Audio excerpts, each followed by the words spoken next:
स्वागत है आप सभी का हमारे इस YouTube channel SK study point में।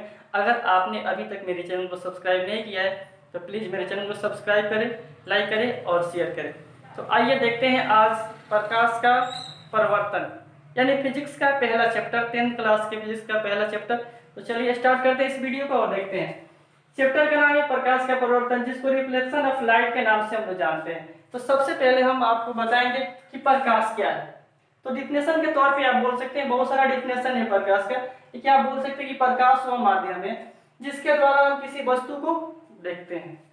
यानी प्रकाश ही एक माध्यम है जिसके द्वारा हम किसी वस्तु को देखते हैं। चाहे कोई भी आंख वाला प्राणी हो, अगर प्रकाश न हो तो हम किसी वस्तु को नहीं देख सकते हैं। एग्जाम्पल के तौर पे अगर आपको इसको प्रूफ करना है तो आप रात में अपने कमरे को बंद कर लीजिए, जितने भी खिड़की दरवाजे हैं सारी चीज को बंद कर दीजिए और लाइट को ऑफ कर दीजिए और उसमें अपनी आंखों को फाड़ फाड़ कर देखिए, आपको कुछ भी दिखाई नहीं देगा। इससे स्पष्ट होता है कि बिना प्रकाश के हम किसी भी वस्तु को नहीं देख सकते हैं। तो ये डिफिनेशन के तौर पे रहा, और भी बहुत सारी चीजें जो मैं आपको बताऊंगा। तो चलिए आगे देखते हैं प्रकाश के बारे में। तो प्रकाश के बारे में सबसे पहला टॉपिक ए नंबर पे है ऊर्जा, यानी प्रकाश एक प्रकार की ऊर्जा है।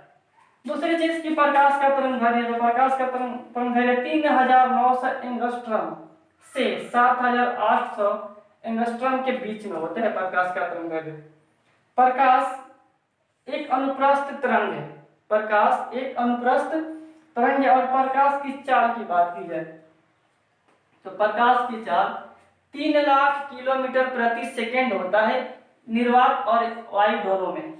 इसको लिखे हैं तो 3 × 10⁸ मीटर प्रति सेकेंड। अब रहा बात की आखिर जल में कितना होता है, तो जल में 2,25,000 किलोमीटर प्रति सेकेंड होता है। कांच में, तो कांच में 2 लाख किलोमीटर प्रति सेकेंड प्रकाश का चाल होता है। और दूसरी चीज कि प्रकाश सीधी रेखा में गमन करती है, प्रकाश कभी भी सीधी रेखा में गमन करती है। और सीधी रेखा में गमन करने वाली प्रकाश को ही हम लोग किरण के नाम से, रे के नाम से जानते हैं। दूसरी चीज कि प्रकाश को पृथ्वी तक पहुंचने में कितना समय लगता है, तो प्रकाश को पृथ्वी तक पहुंचने में 8 मिनट 19 सेकेंड। किसी किसी बुक में आपको 20 सेकेंड दिया रहेगा, या अगर इसको सेकेंड में बदलें तो टोटल 500 सेकेंड, यानी 20 करेंगे तो 500 सेकेंड होगा। यानी कि 8 मिनट का 480 प्लस 20, टोटल 500 सेकेंड लगता है सूर्य के प्रकाश को पृथ्वी तक पहुंचने में। दूसरी चीज कि चंद्रमा से परावर्तित प्रकाश को आने में लगा समय 1.28 सेकेंड लगता है। और एक और टॉपिक है कि प्रकाश का सूर्य के प्रकाश में कौन सी विटामिन पाई जाती है, तो सूर्य के प्रकाश में विटामिन डी पाया जाता है। और विटामिन डी की कमी से रिकेटस नामक रोग होता है जो बच्चों में पाया जाता है, और ये हड्डियों का रोग है, इसे सूखा रोग भी कहा जाता है। तो इतनी सारी चीजें। आगे जानते हैं कि प्रकाश स्रोत क्या होता है। तो वैसी वस्तु है जिससे प्रकाश निकलता है या उत्पन्न होता है उसे प्रकाश स्रोत, लाइट सोर्स कहते हैं। और प्रकाश स्रोत 2 प्रकार का होता है, पहला मानव निर्मित प्रकाश स्रोत और दूसरा प्राकृतिक प्रकाश स्रोत। अब मानव निर्मित प्रकाश स्रोत किसे कहते हैं, ये चीज तो वैसे प्रकाश स्रोत जिसे मानव ने निर्मित किया हो, तो वैसे प्रकाश स्रोत को मानव निर्मित प्रकाश स्रोत के नाम से जानते हैं। जैसे टॉर्च मानव ने बनाया, मानव निर्मित हो गया।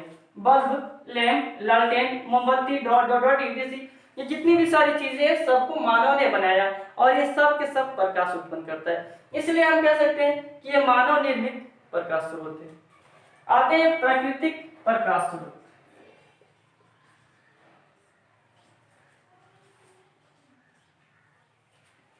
तो वैसे प्रकाश स्रोत जिसे मानव ने नहीं बनाया, प्रकृति के द्वारा प्रदत्त हो, तो उसे हम प्राकृतिक प्रकाश स्रोत कहते हैं। जैसे सूर्य और तारे, सूर्य और तारे प्राकृतिक प्रकाश स्रोत हैं जो प्रकाश उत्पन्न करते हैं। चंद्रमा की बात की जाए तो चंद्रमा के पास अपना प्रकाश नहीं होता है, इसलिए हम उसको इसमें नहीं रख सकते हैं। आइए तो देखते हैं 2 चीजें। प्रदीप्त वस्तु यानी जो वस्तु प्रकाश उत्पन्न करती है उसको प्रदीप्त वस्तु कहते हैं, जैसे सूर्य, तारे, मोमबत्ती, लालटेन इत्यादि। ये जितनी भी वस्तु है, ये जितनी भी चीजें सारे के सारे प्रकाश उत्पन्न करते हैं। अप्रदीप्त वस्तु है, जो वस्तु प्रकाश उत्पन्न नहीं करते हैं उसे अप्रदीप्त वस्तु कहा जाता है। जैसे टेबल, कुर्सी, किताब, मार्कर, ये सब जितने भी चीजें प्रकाश उत्पन्न नहीं करते हैं, इसलिए इसको अप्रदीप्त वस्तु कहा जाता है। सबसे पहले कि किरण क्या होता है, तो सीधी रेखा में गमन करने वाले प्रकाश को किरण कहा जाता है और किरणों के समूह को किरणपुंज कहा जाता है। किरणों के समूह को किरणपुंज कहा जाता है और किरणपुंज 3 प्रकार का होता है, जिसे अपसारी किरणपुंज, समांतर किरणपुंज और अभिसारी किरणपुंज के नाम से जानते हैं। आइए इसका इंग्लिश नेम क्या है ये भी आपको बता दूं। अपसारी किरणपुंज जिसको डाइवर्जिंग बीम कहा जाता है और समांतर किरणपुंज जिसको पैरेलल बीम कहा जाता है और अभिसारी किरणपुंज जिसको कन्वर्जिंग बीम कहा जाता है। अब आइए तीनों का डिफिनेशन जानते हैं कि अपसारी किरणपुंज क्या होता है, समांतर किरणपुंज क्या होता है और अभिसारी किरणपुंज क्या होता है। तो सबसे पहले अपसारी किरणपुंज, तो किसी एक निश्चित बिंदु से निकलकर आगे की ओर फैलती हुई चली जाए, वैसी किरणपुंज जो किसी एक निश्चित बिंदु से निकलकर आगे की ओर फैलती चली जाए, तो ऐसे किरणपुंज को अपसारी किरणपुंज कहा है। सेकंड नंबर समांतर किरणपुंज, तो जब किरणपुंज समानांतर गमन करती है, एक दूसरे के समानांतर गमन करती है, तो वैसे किरणपुंज को समांतर किरणपुंज कहा जाता है। और नंबर थर्ड अभिसारी किरणपुंज, तो अत्यंत दूर से आने वाली प्रकाश की किरण या प्रकाश की किरणों का समूह एक निश्चित बिंदु पर आकर मिले, तो ऐसे किरणपुंज को अभिसारी किरणपुंज कहा जाता है। यहाँ पे फोटो तीनों का अवेलेबल है, आप देख सकते हैं कि एक निश्चित बिंदु से आगे की ओर फैलती चली जा रही है, ये सभी किरणें समानांतर जा रही है और यहाँ पे सभी किरणें आके एक निश्चित बिंदु पर मिल रही है। तो ये तीनों फोटो है। इसके आगे चलते हैं तो 3 टॉपिक और मिलता है, पारदर्शी, पारभासी और अपारदर्शी। ये क्या होता है इसके बारे में पहले मैं आपको बता दूं कि प्रकाश के अकॉर्डिंग वस्तु को 3 भागों में डिवाइड किया गया, जिसको पारदर्शी, पारभासी और अपारदर्शी के नाम से जानते हैं।